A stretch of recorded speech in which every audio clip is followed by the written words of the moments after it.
guys, and welcome back to my channel. Today I kind of wanted to do a what's for dinner. I am sharing 4 different recipes with you guys. They're all fairly easy and they're using different things. So this first one is actually an Instant Pot recipe. It is Instant Pot sour cream and pork chops. It was so good. The pork chops turned out amazing. So I am starting off by chopping up onions. Honestly, I do not use onions very often because even if I chop up just a tiny bit, my eyes burn and water so much, so I try to not really use them. You're supposed to use 2 medium onions in this, but I used maybe 1/4 of an onion because my eyes were hurting so bad.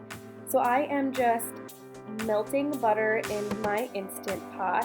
I have my Instant Pot on sauté, and then I'm going to add my onions to it until they are slightly brown and softened. And then I'm going to season my pork chops with salt and pepper and brown them in the Instant Pot so that it is still on sauté.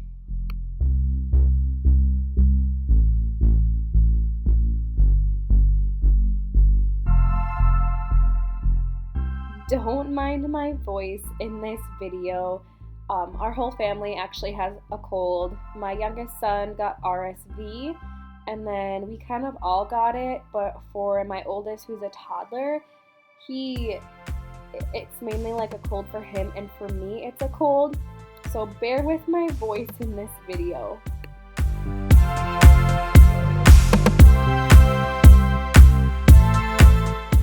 Like I said earlier, I am just putting salt and pepper on the pork chops, and I am browning it on each side. I did one at a time just because it was kind of a tight squeeze in there. These pork chops are really big. They're from a butcher, so they're pretty big. One thing I would suggest is to spray the bottom of the pan, because if you couldn't see, my pork chops when I was just trying to brown them really stuck to the bottom of the pan. Like the butter wasn't quite enough to fully get the bottom of the pan greased up nicely. So that is one thing I would suggest.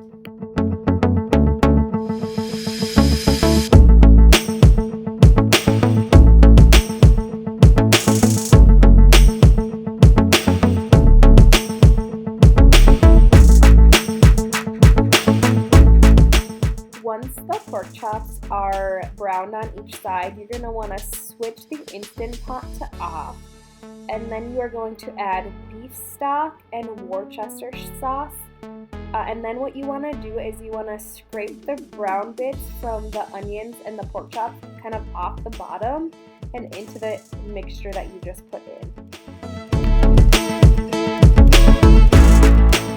Once you've mixed the beef stock in, you want to add the pork chops back into the mixture, close the lid and make sure that the top of it is sealed, and then you also want to pressure cook it for 8 minutes. Once you have pressure cooked it, you want to do a natural pressure release for 5 minutes and then manually open it. So in the meantime, what I am doing as a side is I'm going to make mashed potatoes. I do like to make my mashed potatoes with the skin still on them. I know you can do it either way. For me, I feel like the skins add just a little bit more flavor. So I am just going to boil the potatoes, and I like to boil them with a little bit of salt and a little bit of oil so that it doesn't overflow for me.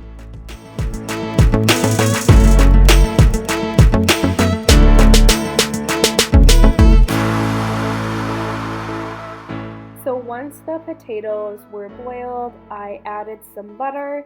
I also added some half and half because I had it. Honestly, I have added like random things to my mashed potatoes, like sour cream, half and half, milk.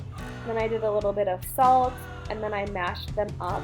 I do like them when they're in bigger chunks. Instead of using my KitchenAid to mix them, I'd rather kind of mash them by hand to make it not as creamy.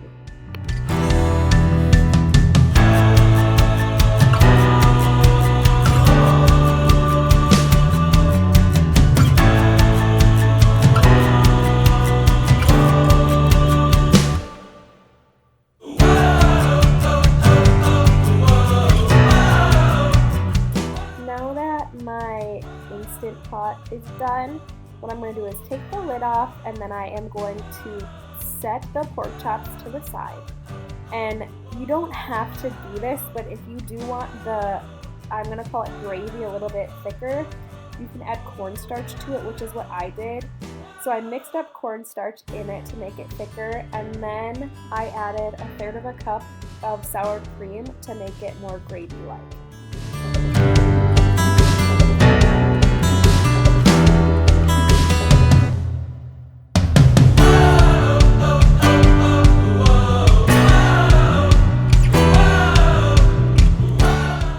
Once it's mixed up, all you do is put it on the top of your pork chops, and I also put it on the top of our mashed potatoes, and it was so good.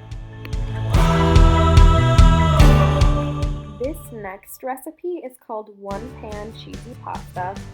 It is really easy to make. I just had a bunch of this Polish sausage to use up, so I found this recipe and it was so easy. I'm just cutting the sausage into little pieces, and then I am going to kind of cook it up, not for too long. I will cook it for maybe 5 to 7 minutes and stir it occasionally.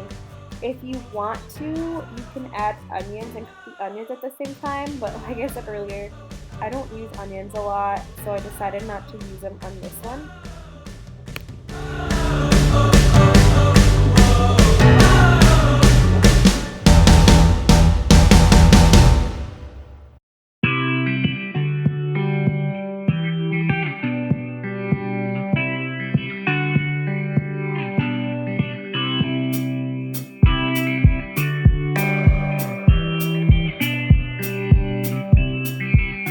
Once the sausage was cooked, I added chicken stock, milk, pasta, and tomatoes into the mixture.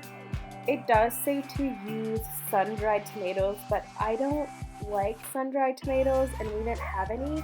So what I actually used is just a small can of tomato sauce, and it worked out just fine.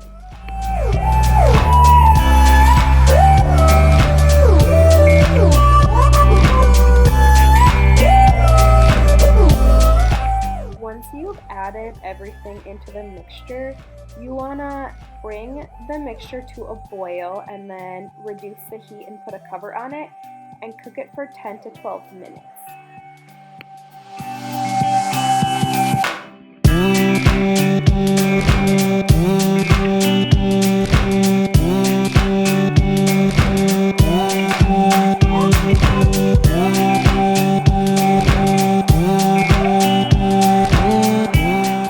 Once it's done cooking, the last step is to just add the shredded cheddar cheese to the mixture, mix it in, and you are done. This recipe was super easy, and it is stuff that you just have in your house. I mean, you could use it without the sausage even in it. It was really good and easy.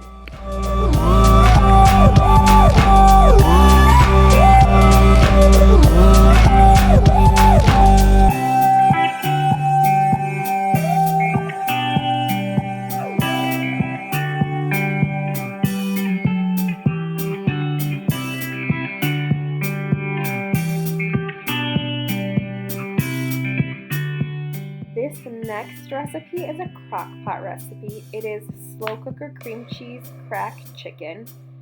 It is so good and so easy. All you do is you spray your crock pot, add your chicken, add 16 ounces of cream cheese, cheddar cheese, and then a pack of powdered ranch into it. It says to do on high for 4 hours, but I kind of did this one a little bit early, so I actually just cooked it on low for the whole day. It was so easy. This recipe was super easy. I just had a lot of cream cheese for some reason to use. I think what happened was it got pushed to the back of my fridge, and then I would buy some more cream cheese when it was on sale. And then when I cleaned out my fridge, I realized that I had like 5 containers of cream cheese, and we don't really use cream cheese that much, so I'm not sure why I kept on buying it.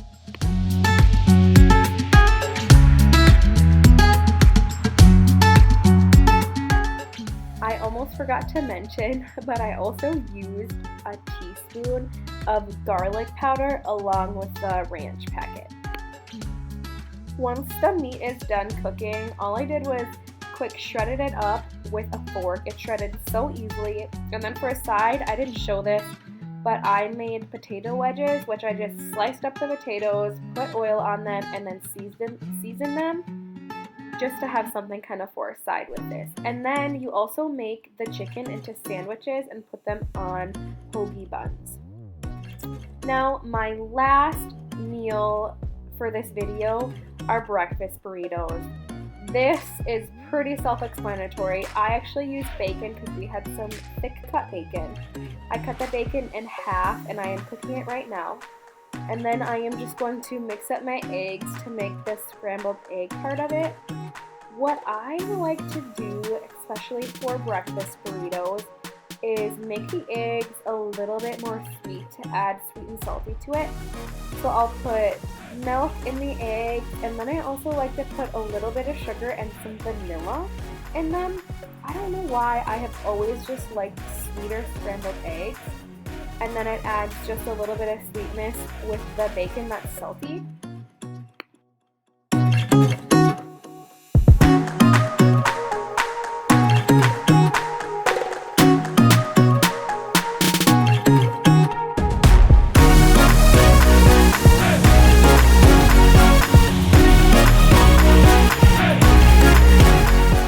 Breakfast burritos are such an easy meal to make, whether it's for breakfast, for lunch, for supper. After I was pregnant with my first Carson, I have just loved breakfast burritos. And they're so easy to make. You almost always have the ingredients for them. They're just so good.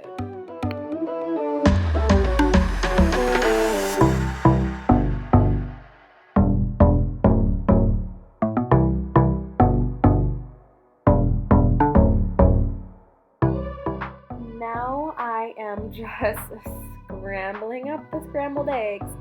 Pretty self-explanatory.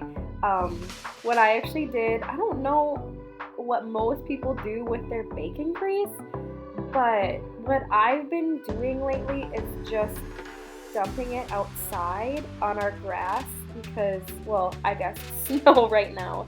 But I'm not really sure what else to do with it, especially when I need the pan right away. And there's just so much bacon grease in it that you can't just leave it in there to continue cooking. So I've just been throwing ours outside. So for these breakfast burritos, I normally use shredded cheddar cheese, but I actually just ran out and I didn't want to run to the store to grab them.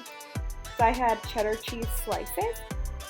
So what I used for these is just cheddar cheese slices. I topped it with the egg so that the cheese would melt a little bit. And then I put the bacon on top of that, and all of that, I should say, is on just a tortilla, a regular tortilla. So that's what it is. It's super easy. You can kind of mix it up and add really anything that you want. Every so often, I will put just a tiny bit of maple syrup in my breakfast burritos just to add a little bit of sweetness. That's if I didn't put any sugar in the eggs, but really you can do it however you want to. Thank you guys so much for watching this video. Feel free to give it a thumbs up, subscribe to my channel, and definitely let me know if you want to see more cooking videos.